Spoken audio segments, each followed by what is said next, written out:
Ésaïe, chapitre 5. La parabole de la vigne d'Israël.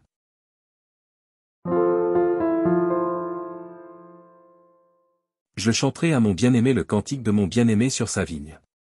Mon bien-aimé avait une vigne, sur un coteau fertile. Il en remua le sol, ôta les pierres, et y mit un plan délicieux, il bâtit une tour au milieu d'elle, et il y creusa aussi une cuve. Puis il espéra qu'elle produirait de bons raisins, mais elle en a produit de mauvais. Maintenant donc, habitants de Jérusalem et hommes de Juda, soyez juges entre moi et ma vigne. Qui avait-il encore à faire à ma vigne, que je n'ai pas fait pour elle? Pourquoi, quand j'ai espéré qu'elle produirait de bons raisins, en a-t-elle produit de mauvais? Je vous dirai maintenant ce que je vais faire à ma vigne. J'en arracherai la haie, pour qu'elle soit broutée, j'en abattrai la clôture, pour qu'elle soit foulée aux pieds.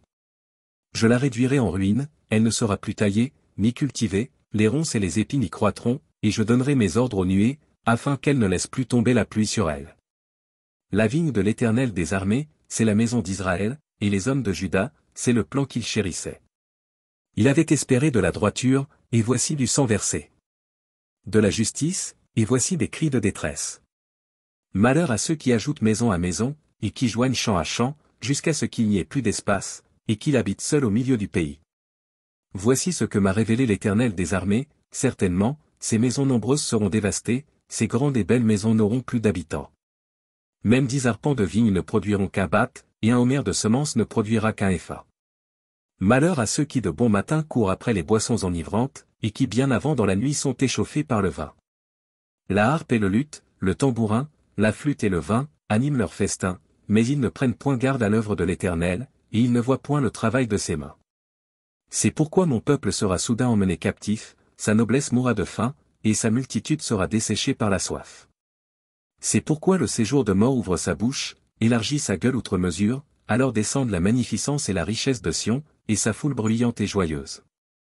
Les petits seront abattus, les grands seront humiliés, et les regards des hautains seront abaissés. L'Éternel des armées sera élevé par le jugement, et le Dieu saint sera sanctifié par la justice. Des brebis paîtront comme sur leur pâturage, et des étrangers dévoreront les possessions ruinées des riches.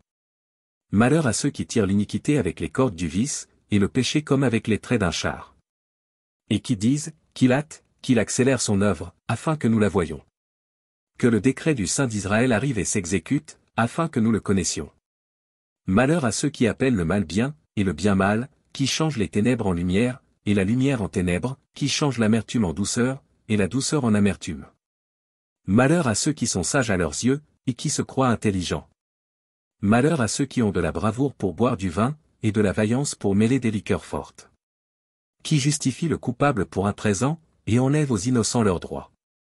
C'est pourquoi, comme une langue de feu dévore le chaume, et comme la flamme consume l'herbe sèche, ainsi leur racine sera comme de la pourriture, et leur fleur se dissipera comme de la poussière, car ils ont dédaigné la loi de l'Éternel des armées, et ils ont méprisé la parole du Saint d'Israël.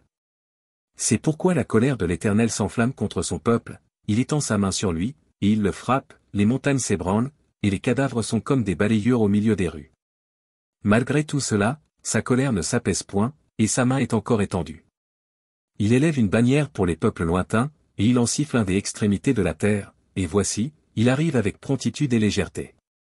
Nul n'est fatigué, nul ne chancelle de lassitude, personne ne sommeille, ni ne dort, aucun n'a la ceinture de ses reins détachée, ni la courroie de ses souliers rompue.